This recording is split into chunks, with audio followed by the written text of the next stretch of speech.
नमस्कार सभी सरपंच और पंच बनने वाले और जो उम्मीदवार के लिए खड़े होने वाले हैं उन सभी को हमारी तरफ से आप सभी को हमारी तरफ से हार्दिक शुभकामनाएं आगे जीत के लिए। तो आशा करता हूं आप सभी लोग जो भी देख रहे होंगे इस वीडियो को या तो सरपंच बनना चाहते होंगे या पंच बनना चाहते होंगे, तो आप लोग इसीलिए इस वीडियो को देख रहे होंगे। तो आपके लिए कुछ महत्वपूर्ण जानकारी, जैसा कि आपने थंबनेल में भी देखा है कि आपको पता है कि कितने बच्चे होने चाहिए और क्या विकलांग को भी काउंटिंग किया जाएगा उन बच्चों में या नहीं किया जाएगा, या फिर किसी बच्चे की डेथ हो गई तो क्या वो बच्चा भी उसमें काउंटिंग होगा या नहीं होगा, इन पर चर्चा करेंगे। साथ ही में जो 3 रूल है, क्या उनको हम गलती कर दें उनमें तो क्या हम सरपंच के जो है पद से बाहर हो जाएंगे या फिर नहीं होंगे।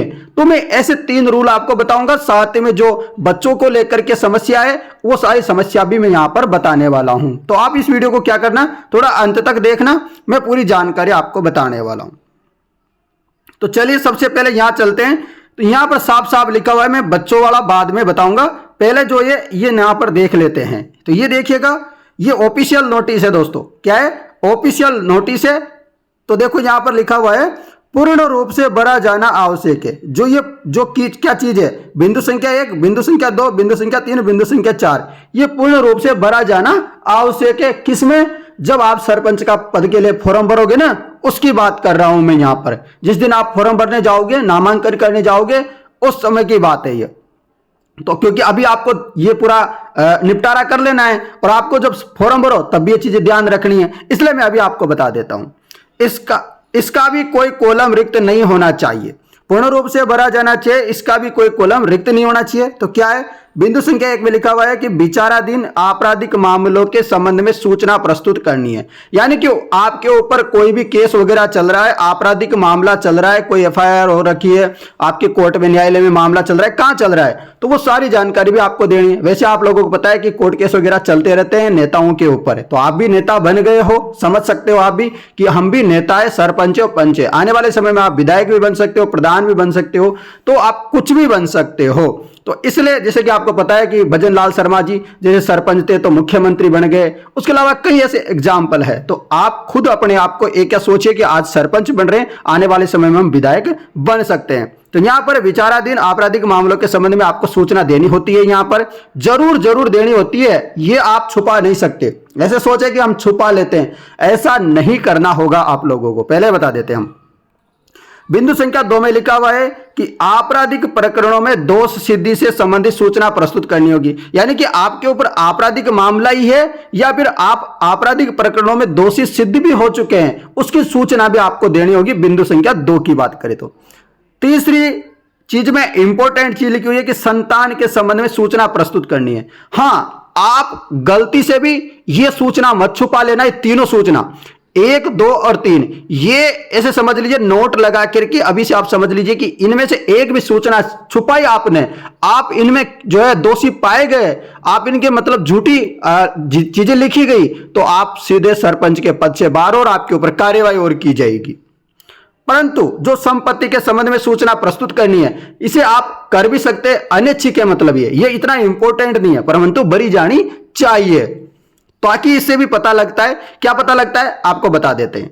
नीचे साफ साफ लिखा हुआ है कि उपयुक्त बिंदु संख्या यानी कि 1, 2, 3, जो मैं 3 चीजें बताई, 1, 2, 3 का विवरण अभ्यर्थी की योग्यता, मतलब जो सरपंच और पंच है, अभ्यर्थी की योग्यता अयोग्यता के निर्धारण के लिए है। किंतु बिंदु संख्या 4, जो बिंदु संख्या संपत्ति वाला दे रखा है, बिंदु संख्या 4 केवल मतदाताओं की जानकारी के लिए है। इसके आधार पर अभ्यर्थी की योग्यता अयोग्यता निर्धारण नहीं होती। यानी कि आप सरपंच बनने, आपने फॉर्म में कोई गलती वगैरह की है या नहीं की है, इससे कोई निर्धारण नहीं होता, परंतु 1, 2, 3 कॉलम नंबर बिंदु संख्या 3 तक इनसे निर्धारण होता है। यह जरूरी है आपके लिए।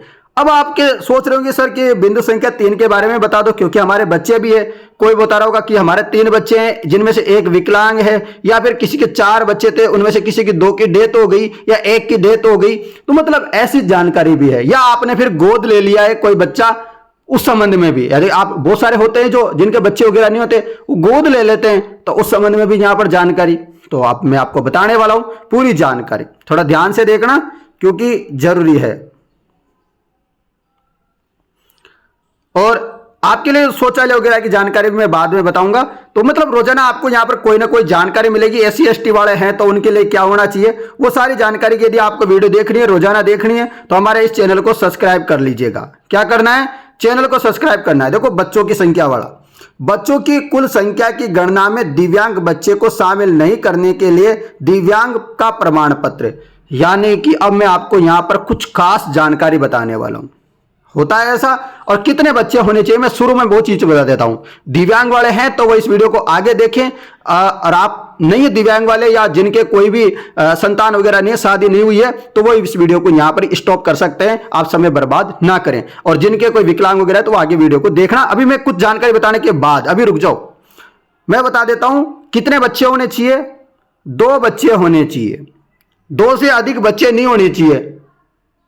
अब मैं बहुत सारी चीजें जानकारी बताऊंगा, यदि इसके बाद भी देखनी तो देख लीजिएगा। आशा करता हूं जानकारी समझ में आ रही होगी। चैनल को फॉलो कर लीजिएगा।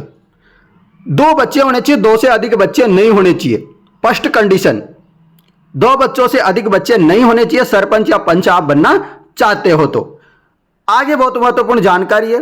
पंचायत राज अधिनियम की धारा, जो धारा 19 के खंड ट में लिखा गया है कि परंतु 4th ग में ये प्रावधान है कि बच्चों की कुल संख्या की गणना करते हुए ऐसे बच्चे नहीं गिना जाएगा। यानी कि 2 बच्चों की गणना करते हुए ऐसे बच्चों को नहीं गिनेंगे। यानी कि आपके 3 भी बच्चे हैं, जैसे कैसे मैं बताऊंगा एग्जाम, ऐसे बच्चों को नहीं गिना जाएगा जो पूर्व के प्रसव में जन्मा हो और दिव्यांगता से ग्रसित हो।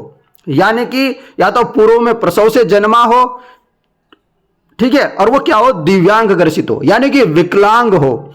विकलांग हो यानी कि 3 बच्चे भी है और वो 3 में से 2 तो आपके स्वस्थ है और 1 क्या है, विकलांग है। मतलब कैसे, उसकी कंडीशन भी ऐसी है, मतलब वो पहला बच्चा होना चाहिए। क्या, पहला बच्चा है और वो दिव्यांग है, ग्रसित है, मतलब तो आप क्या है, 3 बच्चे भी है, 1 दिव्यांग है और 2 सही भी है, तो आप जो है इसमें अप्लाई कर सकते हो। यहां लिखा हुआ है, इस प्रावधान के स्पष्टीकरण में शब्द दिव्यांगता, क्या शब्द दिव्यांगता में दिव्यांगजन अधिकार अधिनियम 2016 में या उसके अधीन विनिर्दिष्ट किसी भी प्रकार की दिव्यांगता को शामिल किया गया है। अतः दूसरा लिखा हुआ है, अतः इस उपबंध का फायदा प्राप्त करने के लिए पूर्व के प्रसव में जन्मे बच्चे का दिव्यांगजन अधिकार अधिनियम 2016 में या उसके अधीन विनिर्दिष्ट किसी भी प्रकार की दिव्यांगता का समक्ष अधिकारी द्वारा जारी किया जाना प्रमाण पत्र होना चाहिए। तो आपके पास एक प्रमाण पत्र होना चाहिए। अब आपके लिए यह बहुत ही इंपॉर्टेंट जानकारी थी। मैंने बता दिया कि 2 बच्चे होने चाहिए। आपराधिक वगैरह के मामले थे वो मैंने 3 नियम ऊपर बताए, वो इंपॉर्टेंट है। संपत्ति का इतना ज्यादा इंपॉर्टेंट नहीं है, परंतु वो भी जानकारी आपको सही सही देनी होगी, अन्यथा फिर दोस्तों आप देखते हो कि आपके ऊपर कार्यवाही वगैरह भी हो सकती है। अब मैं आपके लिए एक और वीडियो लेके आने वाला हूं, बहुत शानदार वीडियो लेके आने वाला हूं, बहुत चीजों की, जैसे कि आपके घर पे शौचालय होना अनिवार्य होना चाहिए कि नहीं होना चाहिए, उसका प्रमाण पत्र बनवाना चाहिए कि नहीं बनवाना चाहिए, क्या करना चाहिए क्या नहीं करना चाहिए, सरपंच पद में चुनाव लड़ने के लिए आयु उम्र सीमा क्या होनी चाहिए।